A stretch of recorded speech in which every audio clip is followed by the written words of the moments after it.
الحواوشي من الأكلات السهلة والبسيطة اللي نقدر ندخل المطبخ نعملها من غير ما تاخد مننا وقت ولا مجهود. يلا نصلي على الحبيب المصطفى ونبدأ في الفيديو بتاعنا. معانا أول حاجة نص كيلو من اللحمة المفرومة، هنضيف عليها بصلتين كبار مبشورين ناعم أو مفرومين في الكبة، وكمان هنضيف عليها فلفل حامي وفلفل رومي، ممكن ألوان وممكن أخضر بس، وطبعا الحامي اختياري. هنضيف عليها كمان معلقة كبيرة من السمنة البلدي ودي اختياري، بس أنا بحب أحطها علشان بتدي للحمة طراوة كده وبتبقى جوسي. وكمان هنضيف لو موجودة عندك معلقة كبيرة من اللية، تقدري تستغني عن السمنة وتحطي اللية بس، أو تقدري تستغني عن الاتنين حسب رغبتك. تمام. هنضيف كمان ملح وفلفل أسمر، وكمان هنضيف معلقة صغيرة من الثوم المفروم. وعندنا هنا خلطة الحواوشي الجاهزة نقدر نستبدلها بتوم بودر، بصل بودر، بابريكا، وسبع بهارات لو مش موجودة خلطة الحواوشي الجاهزة. لو موجودة تقدري تحطيها وتستغني عن البهارات التانية. دلوقتي نعجن العجينة بتاعتنا دي كويس قوي لحد ما تنعم وكل الخليط يدخل في بعضه، وبعد كده هنعملها كور على قد الرغيف بتاعنا. تمام، بالشكل ده.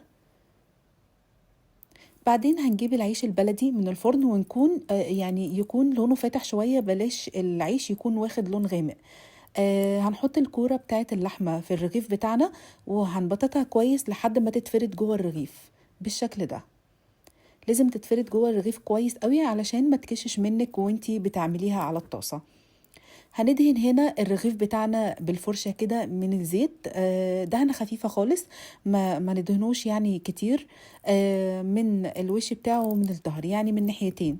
بعد كده هسخن طاسة كويس قوي على النار، المهم ان هي تكون سخنة، وهدهنها بالزيت واحط فيها العيش بتاعي. مش هقلبه لحد ما ياخد من الأرضية بتاعته لون ذهبي كده، وبعدين هبدأ ان انا اقلبه على الجنب التاني. هو بياخد بالظبط معاكي يعني على النار 12 13 دقيقة، مش اكتر من كده. طبعا هنحطه على نار متوسطة بالشكل ده. عايزة اقولك سهل وبسيط ومش بياخد وقت ولا مجهود. بعدين هنبدأ نقلبه تاني لحد ما نحس ان اللحمه بتاعتنا استوت من جوه. هنشيله بقى من على النار.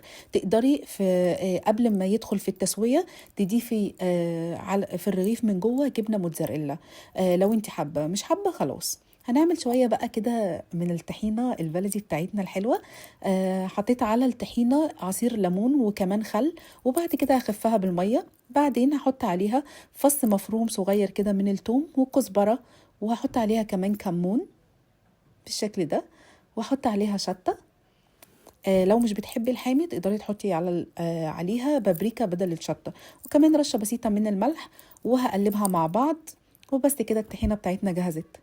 سهلة وبسيطة وأكلة ما تاخدش منك أي وقت، بالذات في أيام الامتحانات اللي احنا داخلين عليها.